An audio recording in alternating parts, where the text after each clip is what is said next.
dans Les Messagers du Christ, un temps de grâce pour écouter la voix de Dieu à travers sa parole. Préparez votre cœur à recevoir ces messages.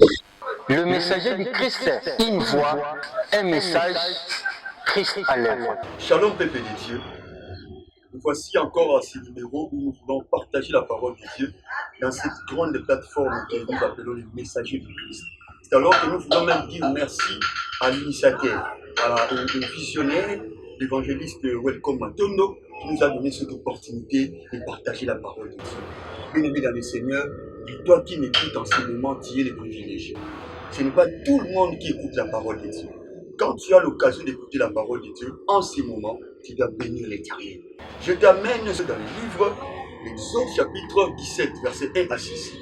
Mais je ne vais pas lire le tout, parce que nous n'avons pas beaucoup de temps. Je prendrai beaucoup plus les versets 6 qui nous concernent ici, en ce moment ici. Cette histoire nous relate réellement que nous sommes dans le désert. Les enfants d'Israël ont vécu de grandes choses déjà dans la traversée de la mer Rouge. Ils se retrouvent dans le désert, ils sont en train de se lamenter, ils sont en train toujours de se tourmenter à chaque circonstance qui leur arrive. Vous voyez que le peuple est en train de murmurer contre Moïse en disant que tu nous as menés ici dans ce désert pour nous faire mourir parce qu'on a besoin d'eux. Mais ce qui nous concerne, c'est le verset 6. Parce que Moïse aussi, à son tour, est allé chez l'Éternel, chercher la face de Dieu, verset 4. Il a parlé, il a crié à Dieu parce que le peuple les pressait, lui tourmentait aussi comme pas possible. J'aime le verset 6. Le verset 6, c'est le Seigneur lui-même qui est tenté de dire. Le Seigneur est tenté de dire ceci. Voici, je m'étendrai devant toi, sur les rochers de Horeb, tu frapperas les rochers et il en sortira de l'eau et le peuple boira. Et Moïse fit ainsi aux yeux des anciens d'Israël. Le petit thème que je vous propose aujourd'hui, je passerai devant toi et tu frapperas les rochers. Je passerai devant toi et tu frapperas les rochers. Qui est en train de dire cela? C'est Dieu. C'est Dieu qui est en train de dire qu'il va passer devant le peuple, il va passer devant Moïse et le peuple, et le peuple et Moïse va frapper les rochers et il en sortira de l'eau dans ces rochers. Bien-aimé dans les Seigneur, la première chose que je vais te dire, ne murmure pas devant les circonstances de la vie. Ne murmure pas. Pourquoi tu ne vas pas murmurer? La Bible est en train de dire, Philippiens chapitre 4, verset 6. Ne vous inquiétez de rien, mais en toutes choses, faites connaître vos besoins à Dieu, par des prières et des supplications avec action de grâce. J'aimerais dire à quelqu'un, ne te lamente pas, ne te tourmente pas, ne murmure pas, ne t'inquiète pas, mais prie. Mais prie. Mais prie. C'est très important de pouvoir comprendre ces choses. La deuxième des choses, je vais aller vite pour te dire ceci, que celui qui t'a fait la promesse est fidèle. Lorsque tu entreras dans la présence de Dieu, lorsque tu vas commencer à prier pour comprendre qu'est-ce qu'est la source de ta situation, Dieu va commencer à te communiquer une pensée. Et c'est Dieu-là qui va te dire ce que tu dois faire. Et c'est ce qui se passe, c'est quoi? Toi, la deuxième des choses que tu dois faire, tu dois mettre la confiance en Dieu. Mettre la confiance en Dieu. Mettre la confiance en Dieu. Psaume chapitre 37, verset 7. La Bible déclare, recommande ton sort à l'Éternel.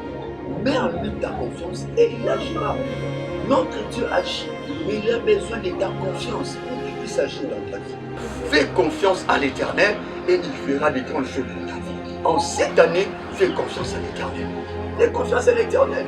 La troisième des choses, j'aimerais rapidement te dire ceci. Bien-aimé dans le Seigneur, Dieu a dit, il passera devant vous. Il se tiendra devant les rochers. Il passera devant toi et toi tu frapperas les rochers. Et l'eau sortira. Frapper les rochers. Bien-aimé, cette année, il faut frapper les rochers. Pourquoi tu dois frapper les rochers? Parce que Dieu est déjà passé devant toi. J'aimerais te rassurer, même si tu peux avoir un grand bâton, un gros bâton, même quoi que ce soit, il n'y a personne qui peut frapper un rocher et un rocher peut sortir de l'eau.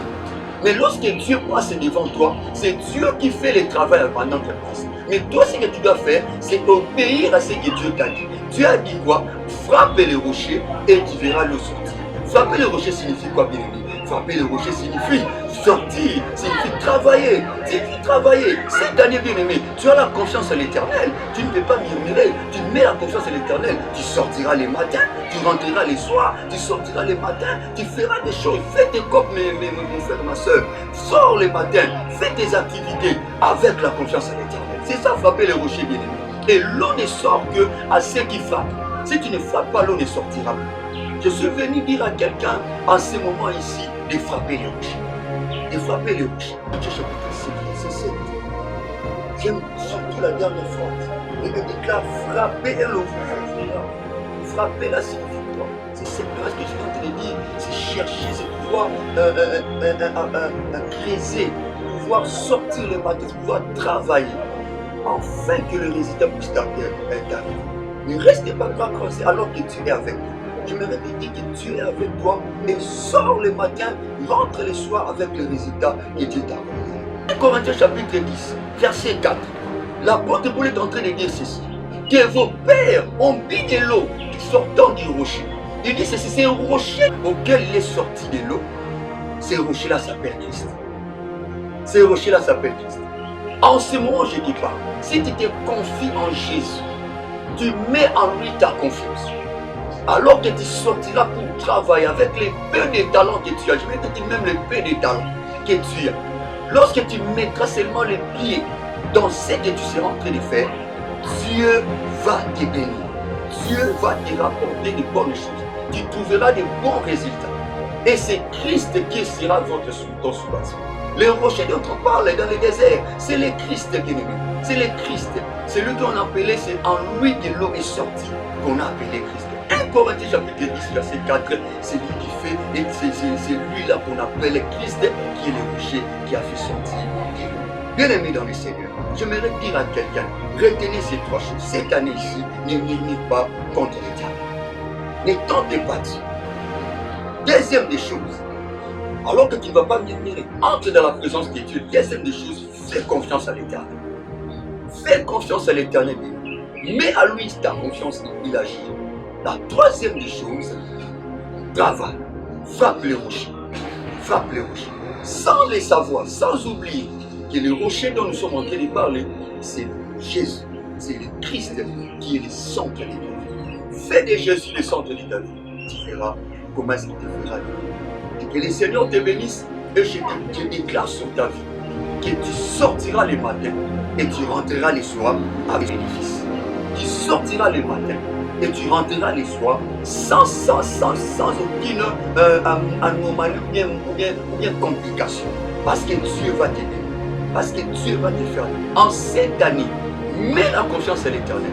Mets Dieu, Jésus, comme soubassement de ta vie. Tu réussiras cette année. Je déclare sur ta vie, alors que je lève ma main, je déclare sur ta vie que le Seigneur Jésus est Seigneur de ta vie. Jésus est sauveur et il est sauveur et il est Seigneur de ta vie. Il t'amènera là où tu voudras, il t'amènera au bon bord, il t'amènera aux bonnes choses. Reçois-le au nom de Jésus.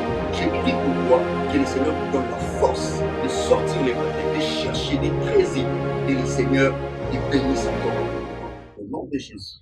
Amen. C'était votre humble serviteur, le berger Armand Bambi, qui Dieu bénisse. Merci à l'instrument de Dieu pour ces messages édifiants. Dieu envoie ces messages pour édifier et fortifier la vie spirituelle. Il apporte instruction et clarté. Dieu attend que nous mettions en pratique ces principes. Le messager du Christ, une voix, un message, Christ à l'œuvre.